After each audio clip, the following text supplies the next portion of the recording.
Ang Al-Kanun at Tijari, batas komersyal, law, nakatutok ito sa ugnayan ng kalakalan at negosyo. Sumasaklaw sa mga kumpanya, kalakalan, komersyal na kontrata at transaksyon na merkado. Anong halimbawa niyan?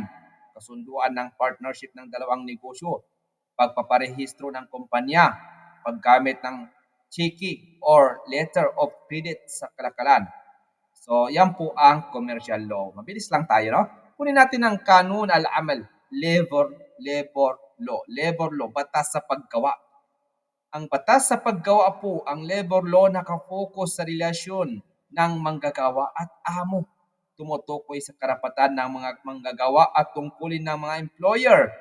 Halimbawa niyan, karapatan ng manggagawa sa tamang sahod, batas laban sa unjust termination, mga benepisyo gaya ng bakasyon, siguro, at overtime pay. Yan po. Kunin natin ang number 4, civil procedural law.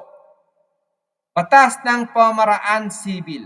Ito ay formal o procedural na batas. Nagtatakda kung paano dinidinig ang mga kaso sa korte na may kinalaman sa batas sibil at komersyal. Halimbawa niyan, proseso ng pagsasampa ng kaso sa korte, paano tinatanggap ang ebidensya, paano ginagawa ang apela. Bimana ya ikhwani wa akhawati, khulasatul kalam huna, ang batas pribado, private law, al-kanun, al-khas, ay nahati sa apat na sangay. Batas sibil, batas komersyal, batas sa paggawa at batas ng pamaraan sibil. Ang bawat isa ay may partikular na layunin. Civil law, ugnayang pribado ng mga tao, pamilya, ari-arian, kontrata. Commercial law, negosyo at kalakalan. Labor law, relasyon ng manggagawa at amo. Civil procedural law, proseso ng paglilitis sa korte. Barakallahu bikum. Hasana. Dito ya ikhwani wa akhawati, natapos na natin, no? Alhamdulillah, natapos na natin. Ano? Ang natapos natin, yung private law na divided into 4 main branches. Una, al-kanun al-madani, civil law. Pangalawa, commercial law. Al-kanun al-tijari. Pangatlo, labor law. Kanun al-amal. Pang-apat, civil procedural law. Kanun usulul muhakamat al-madaniyah.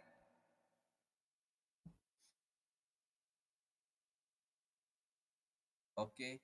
Yung apat po ya ikhwani wa akhawati, ang kukunin lang natin dalas ay yung civil procedural law or yung civil procedure law, yung kanun usul muhakamat al-madaniyah. Kasi yung al-kanun at tijal at labor, easy lang yan. Dito tayo sa last na. Kunin natin ang civil procedure law.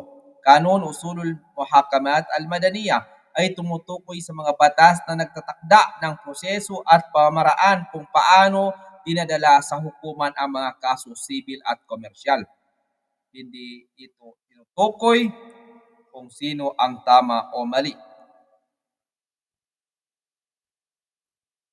Record natin. Okay. Bismillah. So, ano po yung apat na yon? Una, al-kanun al-madani, civil law. Pangalawa, yung al-kanun at tijari, yung commercial law. Pangatlo, yung kanun al-amal, labor law. Yung pang-apat, ito, yung ang civil procedural law. Procedural or civil procedure law. So, kanun usul al-muhakamat al-madaniyah. Ito ay tumutukoy sa mga batas na nagtatakda ng proseso at pamaraan kung paano dinadala sa hukuman ang mga kaso civil at komersyal. So nakuha natin yung sa taas, yung civil law, yung commercial law, yung labor law. Dito, kung paano dinadala sa hukuman ang mga kaso civil at komersyal. Hindi ito tumutukoy kung sino ang tama o mali. Substantive law, kundi paano ilalaban, patutunayan at ipapatupad ang mga karapatan. Anong halimbawa natin na maibigay dyan, ya ikhwani wa akhawati? Paghahain ng kaso. kailangan sundin ang tamang proseso, petition, summons, at depensa. Kailangan ihanda natin yung depensa natin. So, mahirap din po magkaso, no? Okay, pangalawa, jurisdiction. Jurisdiction, ang tamang hukuman ang dapat lapitan. Halimbawa niyan, civil court para sa lupa, hindi criminal court. So pumunta tayo doon sa civil court pero yung kaso natin ay criminal court pala, ay hindi na po yung tama na hindi na po na sumang-ayon yun sa procedure law, civil procedural or civil procedure law. So dito ang jurisdiction po ya ikhwani wa akhawati, jurisdiction, pangalawa, ang tamang hukuman ang dapat lapitan po. Yun ang halimbawa natin, yung civil court para sa lupa, hindi sa criminal court. Pangatlo, ebidensya, dokumento, saksi, no, witness, kontrata, lahat ay sinusuri ayon sa rules of evidence. Pang-apat, yung appeals.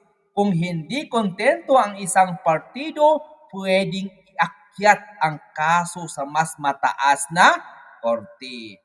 Pero ano ang fake connection natin dito sa Islam? Fake connection. Sa Islam po, ang qada ay may mahigpit na patakaran tulad ng syurut al-qadi, mga kondisyon ng hukom, at usul al-bayyinat, batayan ng ebidensya. Anong halimbawa niyan? Sa kasong may pagtatalo sa pag-aari, ginagamit ang ebidensya, bayyina, at panunumpa, yamin. No? May hadith ng Rasulullah SAW. Makukuha natin sa second semester yan, inshallah.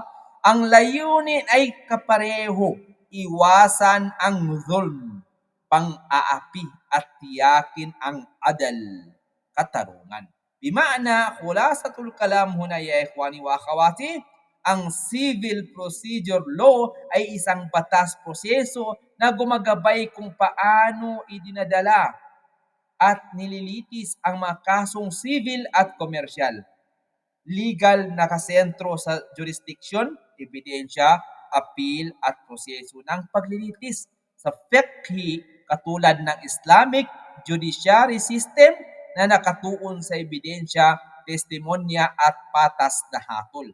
Halimbawa niyan, sa legal, apela sa korte para kansilahin ang kontrata. Sa legal po, apela sa korte para sa kanselahin ang kontrata. Pero sa fiqh, ang pagpapatunay ng pagmamay-ari sa lupa gamit ang witness, ang saksi. No? So, yun po yung term na bring your witness. Okay? Barakallahu fi Juper o kullukum hasanan. Jazakumullah khairan. Okay, proceed tayo. Okay. Basahin lang yan. Dito tayo sa Judiciary Civil Commercial Matters. Okay. Bismillah. Dito ya ikhwani wa akhawati, legal and jurisprudential explanation natin dito. Kukunin man natin yan. Sa aspetong legal po, ang batas ng mga pamamaraan civil procedure law ay ang batas pampangasiwaan, yung procedural law na nagtatakda ng mga tuntunin para sa pag-organisa ng gawain ng hudikatura sa mga kasong civil at komersyal. Hindi ito tumatalakay mismo sa mga karapatan po, substantive law, kundi sa mga pamaraan at paraan upang makamtan ang mga karapatang iyon. Formal law, kabilang dito ang paano isinasampa ang kaso, mga condition para sa visa ng paglilitis, jurisdiction ng hukuman ayon sa lugar at tungkulin.